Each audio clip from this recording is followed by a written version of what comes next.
बिस्मिल्लाहिर्रहमानिर्रहीम। प्यारे बच्चों, आज का हमारा टॉपिक है एक्सरसाइज नंबर 2.4 और क्वेश्चन नंबर 6, 7 और 8। तो आज का हमारा टॉपिक है ये वाला।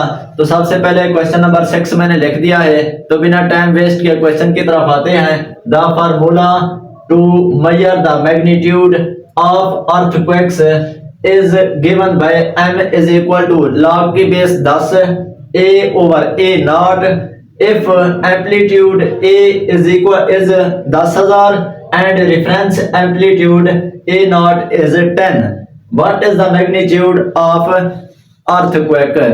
तो यहाँ पे अगर आप तवज्जो दें बच्चे, सबसे पहले हम वही डाटा लिखेंगे जो हमें डाटा मुहैया किया गया हो।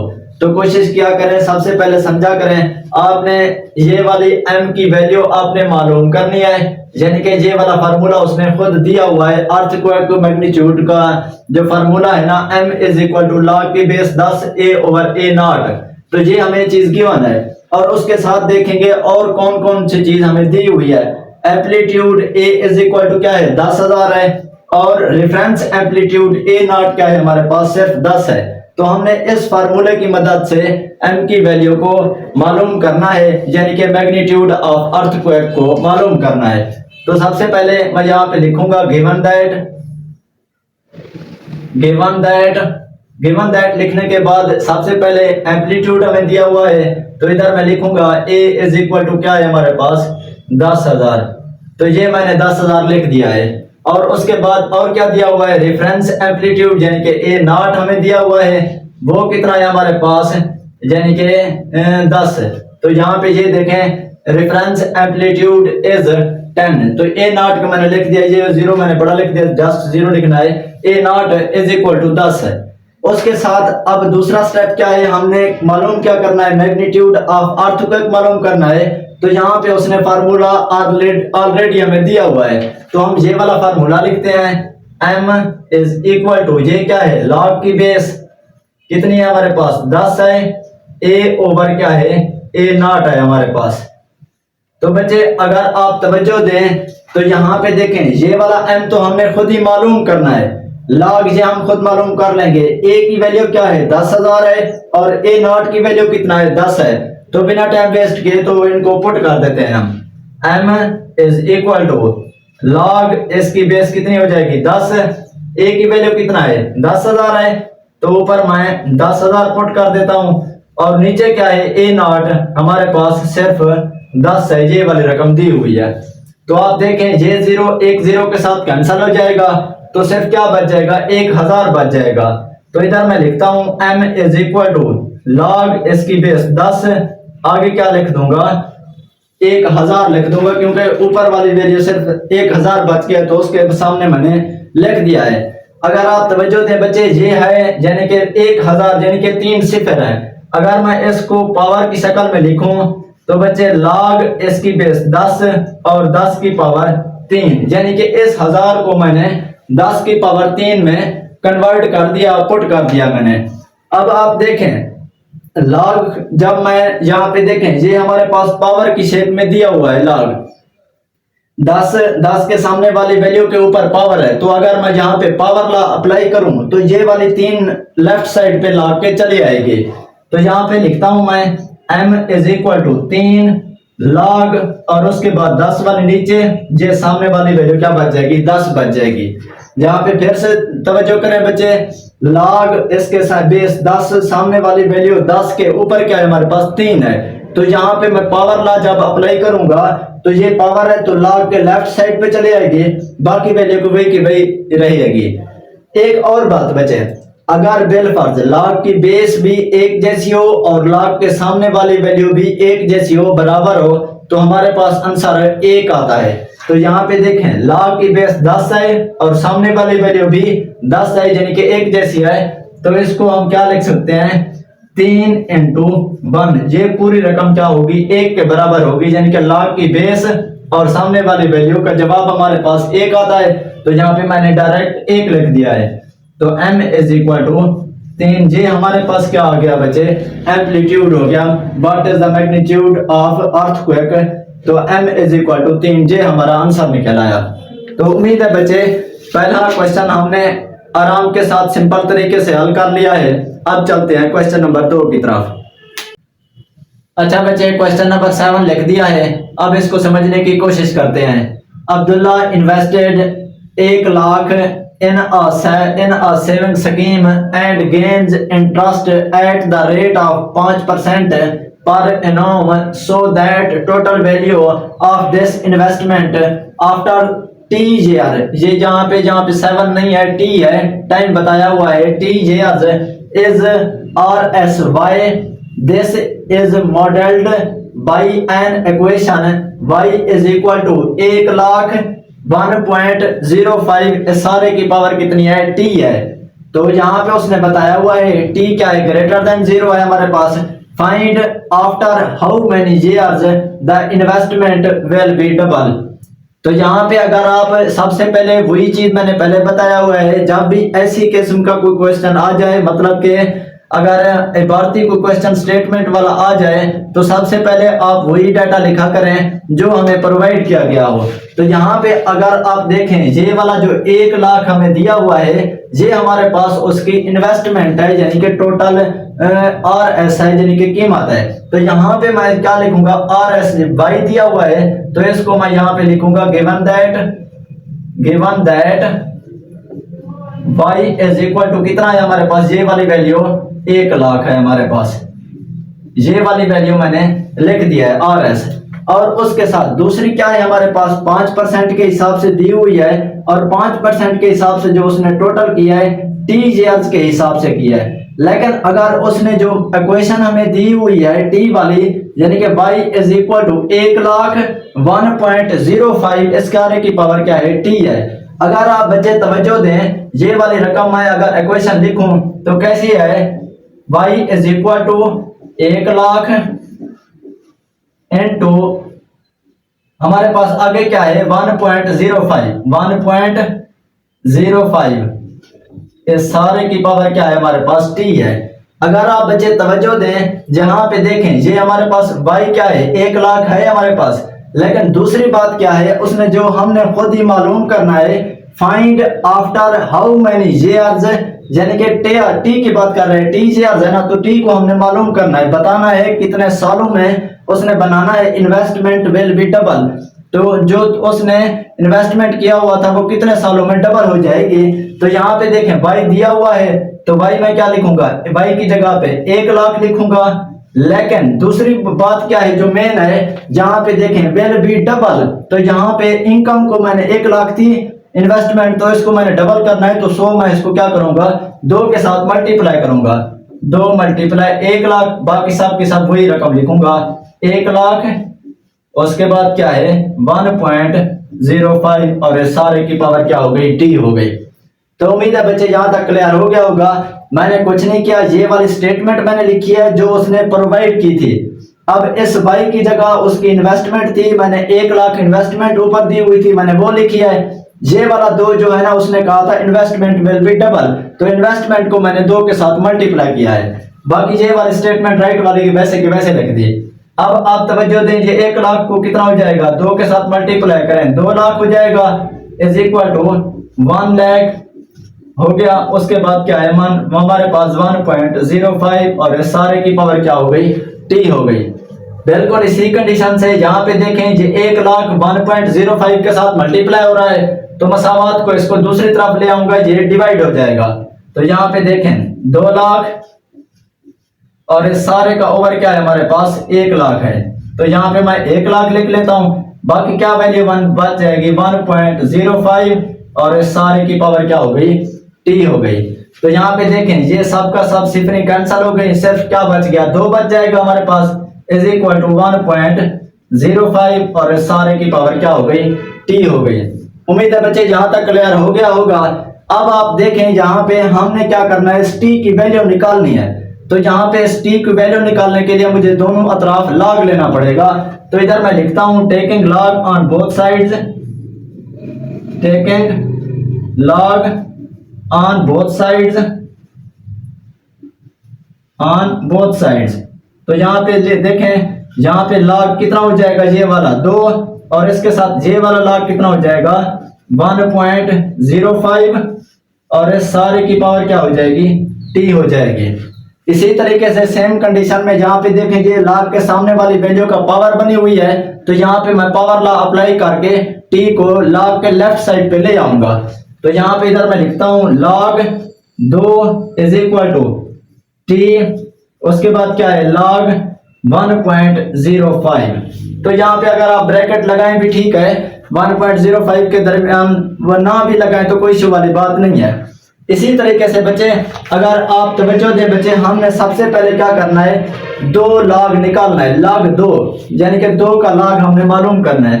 तो यहाँ पे साइड पे आपने ये वाला रफ अमल करना है बच्चे, जो मैं अभी मालूम कर रहा हूँ, क्योंकि हमारे पास हमने खासा और मेंटीसा को ऐड करके log निकालना पड़ता है। तो यहाँ पे पहला log हमारे पास क्या है, 2 है हमारे पास log।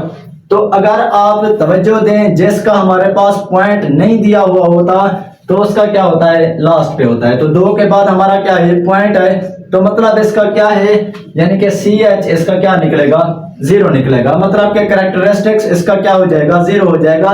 ये वाले क्वेश्चन जो है ना, खासा मेंटीसा कैरेक्टरिस्टिक्स मेंटीसा निकालने वाले जो क्वेश्चन थे वो मैंने पहले किए हुए हैं, जस्ट सिर्फ यहाँ पे रिवाइज करा रहा हूँ ये वाले जो कीमतें दी हुई है। तो यहाँ पे देखें log 2 है, log यानी कि 2 के बाद हमें पॉइंट यानी कि होता है, अगर जिसका नहीं दिया हुआ होता तो मतलब क्या है, इसका कैरेक्टरिस्टिक्स 0 आएगा। अब आपने क्या करना है, हमारे पास टेबल होती है यानी कि किसकी, लॉगरिथम टेबल के, लॉगरिथम टेबल को आपने ओपन करना है। यहाँ पे आप देखें हमें कोई भी हिंट से नहीं दिए हुए, मतलब क्या है, यहाँ पे मैं 2 सिफर लगा लेता हूँ, क्यों, क्योंकि 2 log वाली टेबल लॉगरिथम टेबल में 2 नहीं लिखा हुआ। मतलब क्या है, हमने 20 की वैल्यू कॉलम यानी कि 0 कॉलम में देखनी है। तो वहां पे आप मेंटीसा को फाइंड कर रहे हैं, इसलिए मैं कह रहा हूं। तो आपने दोबारा सुन लें, लॉगरिथम टेबल पे जाके 20 की वैल्यू कॉलम नंबर 0 में देखेंगे, तो वहां पे जो वैल्यू आती है ये वो वहां पे जहां पे मैं लिख लेता हूं, मेंटीसा इज इक्वल टू, बच्चे ये मैं आपको मसला नहीं है करवाने का, यहाँ पे बुक पे आपको मैं दिखा सकता था, लेकिन मेरा कैमरा इतना जूम इन नहीं कर सकता, इसलिए मैं आपको नहीं बता रहा। आप जो मैं आपको बता रहा हूँ वो आप तवज्जो से सुन के लॉगरिथम टेबल ओपन करके वही की वही वैल्यू होगी जो अभी यहाँ पे मैं लिख रहा हूँ। तो मेंटीसा 20 की वैल्यू कॉलम 0 में देखेंगे तो हमारे पास वैल्यू होगी 30 और क्या होगी, 10 होगी। तो आपको पता है बच्चे, मेंटीसा जो होता है हमारे पास डेसिमल पार्ट होता है, तो यहाँ पे मैं क्या लिखूंगा, 0.310। इसी तरीके से बच्चे जब log निकाला जाता है तो कैरेक्टरिस्टिक्स और मेंटीसा दोनों को ऐड करना पड़ता है। तो यहाँ पे दोबारा मैं लिखता हूँ log 2 इज इक्वल टू 0, ये क्या है हमारे पास, कैरेक्टरिस्टिक्स है। उसी तरीके से ये वाली क्या रकम है, मेंटीसा है। तो यहाँ पे इन दोनों को जब ऐड करोगे तो 0.3010 हमारे पास आंसर आएगा। तो ये हो गया बच्चे हमारे पास log 2 की वैल्यू 0.3010 हो गई। अब क्या निकलना है, हमने log 1.05 की हमने वैल्यू निकालनी है। इसी तरीके से मैं निकालता हूं बच्चे log 1.05, इसकी वैल्यू निकालनी है। अब आप देखें, सबसे पहले कैरेक्टरिस्टिक्स को मालूम करना होता है। कैरेक्टरिस्टिक्स के लिए क्या करना पड़ता है बच्चे, देखें हमारे पास फर्स्ट नॉन डिजिट के बाद पहले से पॉइंट दिया हुआ है, तो मतलब इसका क्या है, हमारे पास कैरेक्टरिस्टिक्स 0 होगा। फर्स्ट नॉन डिजिट 1 के बाद हमारे पास पॉइंट दिया हुआ है, तो मतलब इसका क्या है, कैरेक्टरिस्टिक्स क्या हो जाएगा, 0 हो जाएगा। इसी तरीके से अगर आप मेंटीसा देखें बच्चे, मेंटीसा इज इक्वल टू, अब आपने क्या करना है, 10 की वैल्यू, ये पहला 10 है ना, पॉइंट जो है ना, वहां पे आपने 10 वाली वैल्यू को 5 में देखना है। 10 वाली वैल्यू को 5 वाले कॉलम में जाके देखना है। 1.05 जो है ना, इसी वजह से कह रहा हूं 10 की कीमत लॉगरिथम टेबल पे 5 वाले कॉलम में इसको देखना है। 5 वाले कॉलम में वहां पे जो वैल्यू होगी वो मैं लिख रहा हूं, 0, 2, 1 और 2, वहां पे ये वैल्यू होगी। दोबारा सुन लें, 10 की कीमत आपने 5 वाले कॉलम में देखनी है, तो वहां पे होगी 0, 2, 1, 2। तो आगे क्या है आपको पता है बच्चे, डेसिमल पार्ट होता है, तो यहाँ पे मैं उसको क्या लिखता हूँ, 0.0212। तो ये हो गया हमारे पास। अब आपको पता है लॉगरिथम में हमने कैरेक्टरिस्टिक्स और मेंटीसा दोनों को ऐड करना होता है, तो मैं इन दोनों को ऐड करता हूं। तो यहाँ पे देखें log 1.05 is equal to 0 plus 0.02 और 1.2, इन दोनों को ऐड करेंगे तो आंसर सेम वही का वही आएगा, 0.02 और 1.2। तो यहाँ पे मैं सेम कंडीशन में यहाँ पे मैं वैल्यू पुट कर देता हूँ। ये क्या है, log है, log 2 की कीमत क्या है यहाँ पे मैं पुट कर रहा हूँ, वो क्या है हमारे पास 0, 10, 30 और क्या है 10 है। अब आगे क्या है, t है, t लिखूंगा और log 1.05 की वैल्यू क्या आई, 0.021 और 2, ये हो गई। इसी तरीके से सेम कंडीशन में अगर आप देखें ये वाली वैल्यू, तो यहाँ पे आप देखें ये वाली वैल्यू t के साथ मल्टीप्लाई हो रही है, तो मैं यहाँ पे इसको मसावात के दूसरी तरफ ले आऊंगा तो ये वाली वैल्यू क्या हो जाएगी, डिवाइड हो जाएगी। तो इसी तरीके से लिखता हूं बच्चे मैं 10 ओवर क्या है हमारे पास 0.0212 इज इक्वल टू टी। अगर बच्चे आप कैलकुलेटर पे इनको हल करें तो हमारे पास आंसर क्या आएगा वो मैं अभी लिख रहा हूं। तो आंसर आएगा बच्चे हमारे पास 14। तो अगर दोबारा सुन लें 0.30 10 को तकसीम करें 0.02 1 2 पे, तो हमारे पास t की वैल्यू आएगी कितनी, 14। t is equal to 14। ये हमारे पास क्या आ गए बच्चे, ये अर्ज आ गए, क्योंकि फाइंड हाउ मैनी ये अर्ज का पूछा था उसने t वाला, यहाँ पे ऊपर देखें तो यहाँ पे इसको मैं क्या लिख सकता हूँ बच्चे, ये अर्ज। तो ये हमारा बच्चे आंसर आ गया है। तो उम्मीद है बच्चे ये वाला क्वेश्चन भी, क्वेश्चन नंबर 7 आपको अच्छे तरीके से समझ आ गया होगा। अब करते हैं क्वेश्चन नंबर 8। अच्छा बच्चे क्वेश्चन नंबर 8 मैंने लिख दिया है, अब इसको सॉल्व करने की कोशिश करते हैं। सबसे पहले क्वेश्चन पढ़ते हैं। Huriya is hiking up a mountain where the temperature decreases by 3% for every 100 meters gained in altitude. The initial temperature Ti at sea level is 20 degree Celsius. Using formula T is equal to Ti यानी कि initial temperature multiply 10 की power H over 100, calculate temperature at an altitude of 500 metre. अच्छा बच्चे सबसे पहले बच्चे पहले दो क्वेश्चन में यही बताया है कि वही डाटा लिखते हैं जो हमें प्रोवाइड किया गया हो। सबसे पहले वो लिखेंगे, उसके बाद फार्मूला पुट करने के बाद जो उसने क्वेश्चन में दिया हुआ है फार्मूला वो पुट करने के बाद कोशिश करेंगे आराम के साथ इसको हल करें। तो सबसे पहले मैं इधर लिखता हूं गिवन दैट क्या है हमारे पास, यहाँ पे देखें Ti हमें क्या दिया हुआ है 20। तो यहाँ पे इधर मैं लिखूंगा Ti क्या है हमारे पास 20, ये मैंने लिख दिया है। इसी तरीके से अब हमारे पास h यानी कि अल्टीट्यूड कितना है 500 मीटर है। तो यहाँ पे मैं h इज इक्वल टू क्या लिख लेता हूँ बच्चे 500। तो उम्मीद है बच्चे यहाँ तक क्लियर हो गया होगा। अब हमारे पास क्या है यूजिंग फार्मूला। तो सबसे पहले फार्मूले को देखते हैं। ये दो चीजें इसलिए लिखी क्योंकि हमारे फार्मूले में यही दो चीजें यानी कि पुट होनी है, यानी कि हमने इनको रखना है। तो t इज इक्वल टू, तो ये हमारे पास क्या है Ti मल्टीप्लाई 0.97 और इसकी पावर क्या है h ओवर 100। तो ये है हमारे पास। अगर आप देखें ये वाला t हमने खुद ही मालूम करना है, टेम्परेचर को कैलकुलेट करना है, तो यहाँ पे मैं वही का वही लिखूंगा t इज इक्वल टू, अब क्या है Ti क्या है हमारे पास 20 है, तो 20 लिख दूंगा मल्टीप्लाई 0.97 वैसे के वैसे लिखूंगा रकम, और h क्या है हमारे पास 500 है, तो ये 500 ओवर क्या हो जाएगा बच्चे 100 हो जाएगा। तो बच्चे मैंने यहाँ पे एक्स्ट्रा तौर पर कुछ नहीं किया, यहाँ पे h था, h की वैल्यू मैंने 500 पुट कर दी। Ti यानी कि इनिशियल टेम्परेचर वो हमारे पास 20 था, वो मैंने पुट कर दिया है। इसी तरीके से आप देखें बच्चे t इज इक्वल टू ये 500 एकम 100 500 हो जाएगा, तो मल्टीप्लाई 20 मल्टीप्लाई 0.97 की पावर कितनी बन जाएगी बच्चे 5 बन जाएगी। तो उम्मीद है बच्चे यहाँ तक क्लियर हो गया होगा। अब क्या करते हैं, ये देखें आगे हमारा हल नहीं हो रहा, तो मैं क्या करता हूँ दोनों अतराफ लॉग ले लेता हूँ। तो यहाँ पे इधर मैं लिखूंगा taking log on both sides, taking log on both sides. अब क्या हो जाएगा बच्चे log t हो जाएगा, इसी तरीके से log इनटू 20 मल्टीप्लाई 0.97 की पावर 5, ये हो गया। अब आप देखें जहां पे एक जैसा लाग हमने जहां पे एक ही लाग पुट करना है, तो जब अलग अलग लाग लिखूंगा दरमियान में हमारे पास मल्टीप्लाई की अलामत है, मतलब कि यहाँ पे प्रोडक्ट लॉ ही अप्लाई होगा। तो इसको मैं प्रोडक्ट लॉ के थ्रू ओपन करूंगा, तो सेम कंडीशन में इधर ऐसे ही लिखूंगा log t is equal to log 20। अब दरमियान में क्या हो जाएगा बच्चे, प्लस हो जाएगा जब अलग अलग लॉग लिखूंगा प्रोडक्ट लॉ में। लॉग उसके बाद क्या है हमारे पास 0.97 की पावर कितनी हो गई, 5 हो गई। अगर बच्चे मैं अगला स्टेप करूं, ये हमारे पास 5 लॉग के सामने वाली वैल्यू की पावर बनी हुई है, तो यहां पे मैं इसको क्या करूंगा, पावर लॉ के थ्रू ओपन करूंगा। तो जब पावर लॉ अप्लाई करूंगा तो ये ऊपर वाली पावर लॉ के लेफ्ट साइड पे चली जाएगी, बाकी रकम वही की वही लिखूंगा। तो यहाँ पे मैं लिखता हूं log t is equal to log 20 plus 5, ये क्या हो गया log 0.97। तो उम्मीद है बच्चे यहाँ तक क्लियर हो गया होगा।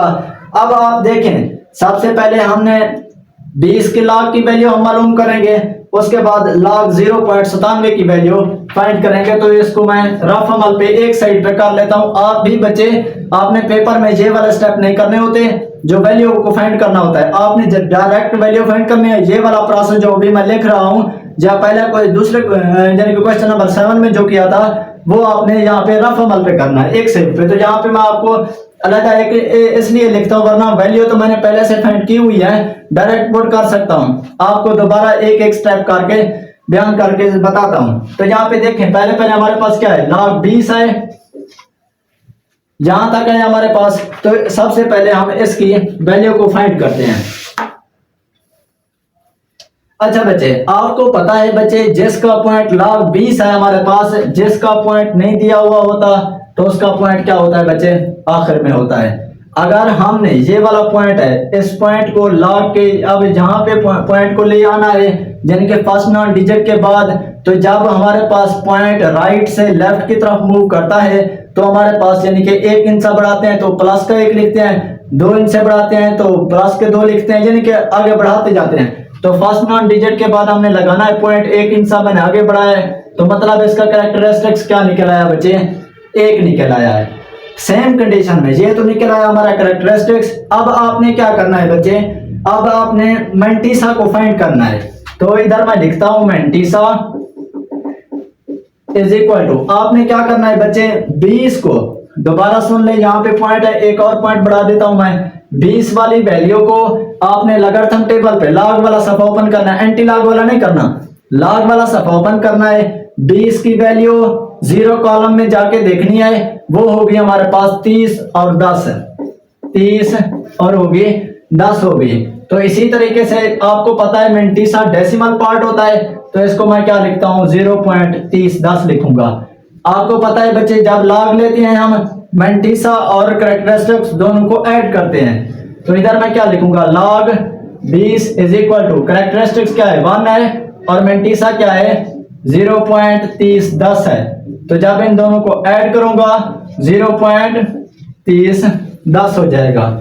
तो मतलब क्या है, log 20 की वैल्यू हमारे पास 1.3010 निकल आई।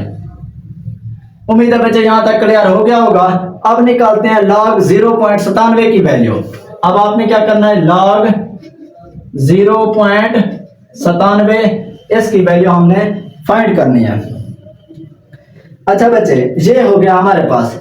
अब आप देखें हमारे पास यहाँ पे है ये वाली 0, ये हमारे पास फर्स्ट नॉन डिजिट 0 नहीं है, ये ऑलरेडी 0 है। तो हमने इसको किस तरफ मूव कराना है, यहां तक मूव कराना है, यानी कि 7 की तरफ हमने, सॉरी 9 की तरफ मैंने मूव कराना है, किस से, लेफ्ट से राइट की तरफ। तो बच्चे लेफ्ट से जब लाइट मूव करते हैं तो -1 लिखा जाता है। -1 क्यों बच्चे, ऊपर देखें तो पहले मैंने राइट से पॉइंट को राइट से लेफ्ट की तरफ मूव कराया था तो प्लस का 1 निकला था, क्योंकि एक हमने एक डिजिट ही मूव कराया था। तो यहाँ पे भी एक ही डिजिट मूव करा रहा हूं, लेकिन क्या करा रहा हूं, लेफ्ट से राइट की तरफ मूव करा रहा हूं। तो यहाँ पे हमारे पास कैरेक्टरिस्टिक्स माइनस में निकलेगी, तो ये माइनस में हो गया। अब निकालना है मेंटीसा। मेंटीसा बच्चे कैसे निकलेगा, इसी तरीके से आपने क्या करना है बच्चे, 0.97 की वैल्यू कहां देखनी है बच्चे, 0 वाले कॉलम में। दोबारा सुन ले, सॉरी 09 की वैल्यू कॉलम नंबर 7 में जाके देखनी है। यहाँ पे पहले 0 है, उसके बाद 9 है, तो पहले पहले आपने 09 की वैल्यू कॉलम नंबर 7 में जाके देखनी है। तो वहां पे जो वैल्यू होगी वो यहाँ पे मैं लिख रहा हूं बच्चे, वो होगी हमारे पास 9868। तो इसी तरीके से दोबारा सुन लें, 09 की लॉगरिथम टेबल पे 09 की वैल्यू किस में देखनी है, कॉलम नंबर 7 में देखनी है। कॉलम नंबर 7 में जब देखोगे तो ये वाली 9868 होगी। तो आपने क्या करना है बच्चे, इसको आपने मैंटीसा को यानी कि डेसिमल पार्ट में करना है, यानी कि 0.9868। सेम कंडीशन में आपको पता है बच्चे, लॉग जब लिया जाता है तो दोनों अतराफ यानी कि हमने मैंटीसा और कैरेक्टरिस्टिक्स दोनों को ऐड करना होता है। तो इधर मैं क्या करूंगा बच्चे, सेम कंडीशन में लिखूंगा log 0.97 इज इक्वल टू, ये क्या है -1 कैरेक्टरिस्टिक्स हो गया, अब प्लस का 0.9868 ये हो गया। आप जब इन दोनों को ऐड करेंगे तो यहाँ पे कैलकुलेटर पे जब इनको ऐड करेंगे -1 प्लस 0.9868 को ऐड करेंगे तो हमारे पास जो वैल्यू होती है वो लिख रहा हूं -0.013 और क्या आ जाएगी बच्चे, 2 आ जाएगी। अब यहाँ पे जो जो वैल्यू हमारे पास निकली है मैंने यहाँ पे आके पुट कर देने, क्योंकि ये हमारा रफ अमल वाला सफा था। तो यहाँ पे आप देखें log t is equal to log 20 की वैल्यू क्या आई थी, 1.30 और 10 आई थी प्लस 5, ये वाला पहले लिखा जाता है। अब log 0 इसकी वैल्यू लिखनी है -0.013 और 2, ये लिख दिया है मैंने। अच्छा बच्चे, उम्मीद है बच्चे यहां तक क्लियर हो गया होगा। अब बच्चे आपने क्या करना है, इस 5 को इस पूरी रकम के साथ मल्टीप्लाई करना है और ये वाली माइनस प्लस के साथ जब होगी प्लस माइनस माइनस हो जाएगा, यानी कि मल्टीप्लाई होगी 1.30 10 ये प्लस माइनस माइनस हो गया। इस 5 को 0.0132 के साथ जब आप मल्टीप्लाई करोगे तो हमारा आंसर आएगा बच्चे 0.06 और 6 हमारे पास आंसर आएगा। अब 1.30 10 से 0.066 जब आप माइनस करेंगे तो हमारे पास आंसर आएगा बच्चे 1.235। ये किसकी वैल्यू आ गई, log t की। तो उम्मीद है बच्चे यहां तक क्लियर हो गया होगा। अब इस ये तो आ गई हमारे पास log t की वैल्यू, यहाँ पे हमने सिर्फ मालूम करना है t यानी कि टाइम मालूम करना है, टेम्परेचर मालूम करना है। तो यहाँ पे आप देखें, अब इस log को खत्म करने के लिए मुझे क्या करना पड़ेगा, एंटी लॉग लेना पड़ेगा। तो इधर मैं लिखता हूं टेकिंग एंटी लॉग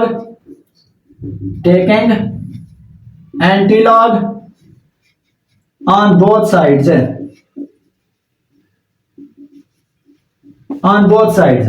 तो इधर मैं लिखता हूं एंटी लॉग, उसके बाद क्या है log t is equal to, अब इस वाली वैल्यू को एंटी लॉग में लिखता हूं एंटी लॉग 1.235। ये लॉग एंटी लॉग के साथ कैंसिल हो जाएगा। अब क्या रकम बचेगी, t is equal to, same step में आपने इसको क्या करना है, राइट साइड पे रफ अमल पे एंटी लॉग को क्या करना है, यहाँ पे लिखना है। यहाँ पे मैं इधर करता हूं बच्चे log 1.23 और क्या है हमारे पास 5 है। तो बच्चे ये हमने एंटी लॉग, सॉरी यहाँ पे एंटी लॉग लिखना है। तो यहाँ पे मैं लिखता हूं एंटी लॉग। तो यहाँ पे बच्चे आप देखें एंटी लॉग वाला सफा आपने बुक के एंड पे आपने एंटी लॉग वाला सफा ओपन करना है। वहां पे आपको पता है बच्चे एंटी लॉग जो होता है ना वो डेसिमल पार्ट में होता है। तो 0.23 की वैल्यू आपने 5 वाले कॉलम में देखनी है। कहां देखनी है बच्चे, 0.32 की वैल्यू कहां पे देखनी है, 5 वाले कॉलम में देखनी है। वहां पे वैल्यू हमारे पास कितनी होगी, 17 18 होगी हमारे पास। अच्छा बच्चे दोबारा सुन लें, आपने क्या करना है, एंटी लॉग वाले सफे पे 0.23 की वैल्यू कहां पे देखनी है, 5 वाले कॉलम में देखनी है। तो वहां पे वैल्यू होगी हमारे पास 17 18। तो सेम कंडीशन में ये वाली वैल्यू होगी। तो यहाँ पे मैं लिखता हूं 17 और उसके बाद क्या है हमारे पास 18। अब हमारे पास आपको पता है एंटी लॉग में पहला जो होता है हमारे पास वो होता है कैरेक्टरिस्टिक्स। अब इस एक कैरेक्टरिस्टिक्स को कैसे पुट करना है बच्चे, अगर हमारे पास होता है यहाँ पे 0 तो फर्स्ट 9 डिजिट के बाद लगाता। अब यहाँ पे एक मतलब कि हमने एक साइड और राइट साइड पे लगा देना है। मतलब क्या है 17.18 जहां पे हमारा क्या निकलेगा, आंसर निकल आएगा। तो उम्मीद है बच्चे यहाँ तक क्लियर हो गया होगा। ये था हमारा इस एक्सरसाइज का, इस चैप्टर का यानी कि लास्ट वाला क्वेश्चन। तो उम्मीद है बच्चे ये वाले क्वेश्चन आपको अच्छे तरीके से समझ आ गए होंगे। कोशिश करता हूँ आपको अच्छे तरीके से सिंपल अंदाज से क्वेश्चन समझा सकूं। तो अगर आपको हमारी वीडियो पसंद आती है, वीडियो को लाइक, चैनल को सब्सक्राइब करना मत भूलिए, ताकि हमारी नई आने वाली वीडियोस आप तक बर वक्त पहुंचती रहे। नई आने वाली वीडियोस का इंतजार कीजिए। अल्लाह हाफिज।